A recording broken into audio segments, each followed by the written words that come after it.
జై శ్రీరామ్ అందరికీ నమస్కారం వెల్కమ్ టు న్యూస్ అఖండ నేను మీ కస్తూరి శ్రీధర్ మిత్రులారా కులగణన గురించి మీకు ఒక ఇంపార్టెంట్ న్యూస్ తీసుకొచ్చిన అసలు కులగణన అనేది ఏంది అది ఎందుకు చేస్తారు దాని వెనక ఉండేటటువంటి అంతరార్థం ఏంది అనేది ఈ న్యూస్ ద్వారా కొంతవరకు నేను చెప్పే ప్రయత్నం చేస్తా ఓకేనా మన దేశాన్ని సర్వనాశనం చేయడానికే ఈ రాహుల్ గాంధీ పుట్టినాడేమో అనిపిస్తూ ఉంటుంది అవునా కదా అసలు నోరు తెరిస్తే పచ్చి అబద్ధాలు మాట్లాడే రాహుల్ గాంధీకు వయసుకు మించినటువంటి అహంకారం ఉండాలి ఆ అహంకారంతోనే పార్లమెంటు సాక్షిగా దేశం కాదు ప్రపంచం అంతా చూస్తా అని చెప్పి తెలిసినా కూడా హిందువులందరినీ కూడా నానా మాటలు మాట్లాడినాడు కేవలం తాను ప్రధానమంత్రి కావడం కోసం హిందువుల్లో చీలిక తీసుకురావడానికి విశ్వ ప్రయత్నాలు చేస్తున్నాడు అందుకనే కులగణన అంట కొత్త పాట అందుకున్నాడు ఇక్కడ మీకు తెలిసినో లేదో ఈ రాహుల్ గాంధీ సరే దేశం అంతా కూడా కులగణన చేయాలంటాడు కదా మరి ఈయన కులం అడిగితే మరి మా ఎడదెట్టడుగుతారు కులం అని చెప్పేసి ఈయన సపోర్టర్స్ అందరూ కూడా రెచ్చిపోయినారు అంటే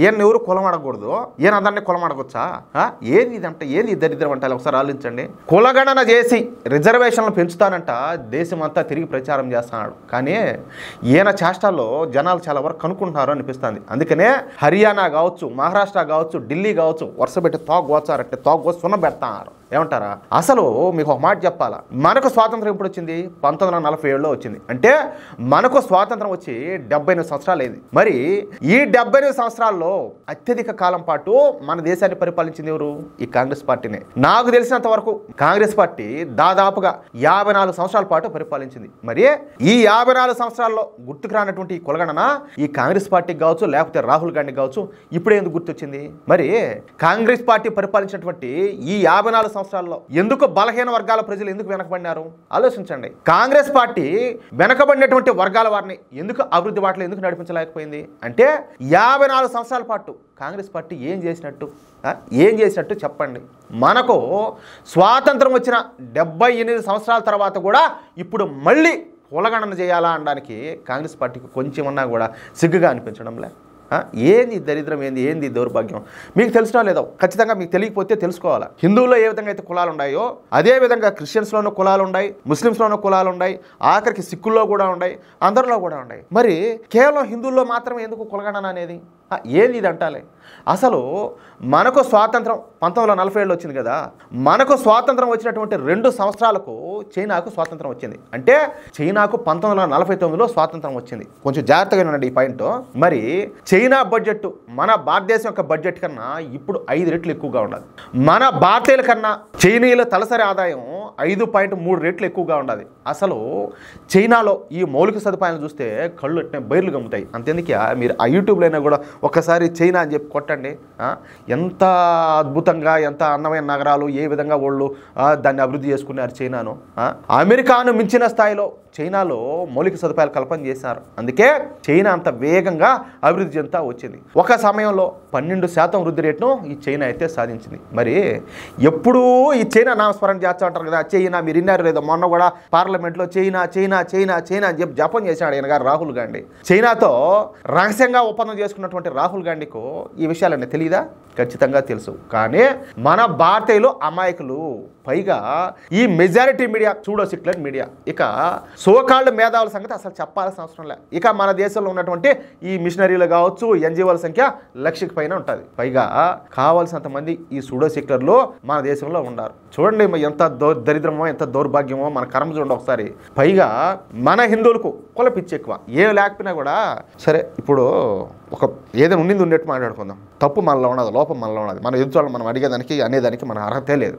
ఏమంటారా ముస్లిం గర్వంగా నేను ముస్లిం అని చెప్పుకుంటాడు నాది ఆ కులము నే సున్ని నే షియా లేకపోతే నేను అదో పఠాను లేకపోతే ఇంకోటి అని చెప్పి వాళ్ళు అన్ని మాట్లాడరు నేను ముస్లిం క్రిస్టియన్ నేను క్రిస్టియన్ అని చెప్తాడు సిక్కులు మేము సిక్కులు అని చెప్పుకుంటారు జైనులు మేము జైనులు అని చెప్పుకుంటారు పార్సీలు మేము పార్సీలు అని చెప్పుకుంటారు మరి మనకేం పోగలం ఈ కులపిచ్చేందిరా స్వామి ఏందిరా నాయన మనకి కర్మ ఈ కులపిచ్చి రోతలో పడి అసలు చేసినటువంటి మన హిందుత్వాన్ని మనం పక్కన పెట్టుకుంటున్నాం ఆఖరికి దైవ దోషణ చేసినా మనం కొలిచేటటువంటి మన భగవంతుని వాళ్ళు నానా మాటలు మాట్లాడుతామని కూడా మనలో శలం లేదు అంత మాత్రం కులాన్ని నమ్మన అమ్మ రగిలిపోతాయి అట్నే మామూలు బతకనీళ్ళు తట్టుకోలేరు గుళ్ళ మీద గుడ్డలు నిలబడవు సిగ్గులే ఎవరివరన మీ అమ్మని తిడితే నీ కోపంలే నిన్ను తిడితే కోపం వస్తుందా సిగ్గులే అంటే కులాన్ని తిడితే కోపం వస్తుంది హిందుత్వాన్ని అంటే మాత్రం కోపం రాదు అట్టా బతుకులు బతున్నా మనం ఇక ప్రాంతీయ సెంటిమెంట్ల కోసం ఆత్మాహుతి చేసుకోవడానికి కూడా సిద్ధపడిపోతారు మనలో ఉన్నటువంటి ఈ అమాయకత్వాన్ని గుర్తించే రాహుల్ గాంధీ కాంగ్రెస్ పార్టీలో ఇప్పుడు కులగణనంట, కొన్ని కులాలకు అన్యాయం జరుగుతుందంట, రిజర్వేషన్లు పెంచాలంట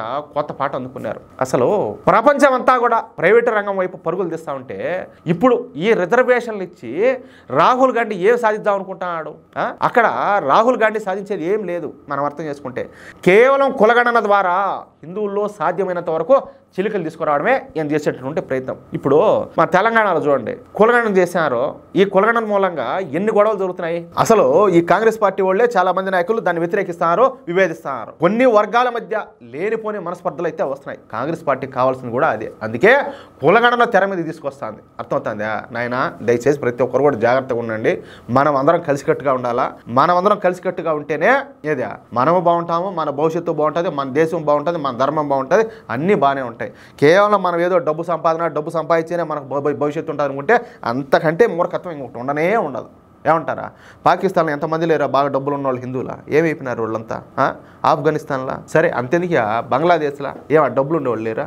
బయటికి లాక్కపోయి చేసే ఘోరాలు దారుణాలు అన్నీ చేస్తారు. అన్ని రోజులు అంటే ఇప్పటి వరకు వాళ్ళు కష్టపడి చెమట వచ్చి సంపాదించుకొని కూడబెట్టుకున్న డబ్బంతా వాళ్ళు కట్టుకున్న ఈ బంగ్లాలన్నీ కూడా ఎవరు వచ్చి అదేందో నెట్టో చెప్తారు కదా, చీమలు పెట్టిన పుట్టలో పాములకు తావేనట్లు అనేసా ఆ విధంగా జరిగిపోతుంది. కాబట్టి మనం కలిసికట్టుగా ఉంటే పాములు కాదు కదా, అనకొండలు వచ్చినా కూడా పీకేది ఏముండదు. ఏమంటారా మిత్రులారా? ఈ న్యూస్ కన్నా మీకు నచ్చుంటే, నేను చెప్పిన మాటలతో మీరు ఏకీభవిస్తే ఈ న్యూస్ని తప్పనిసరిగా నలుగురికి షేర్ చేయండి. అలాగే ఈ న్యూస్కి సంబంధించి మీరందరూ కూడా ఖచ్చితంగా కామెంట్ చేయాలి. ప్లీజ్ కామెంట్ చేయండి స్వామి. మీరు కామెంట్ చేశారనుకో మాకు కొంచెం బాగుంటుంది. అదేవిధంగా ఇంతవరకు మీరు కన్నా మన ఛానల్ సబ్స్క్రైబ్ చేసుకోకపోతే ప్రతి ఒక్కరు కూడా సబ్స్క్రైబ్ చేసుకోండి. ప్లీజ్ సపోర్ట్ చేయండి. జై శ్రీరామ్.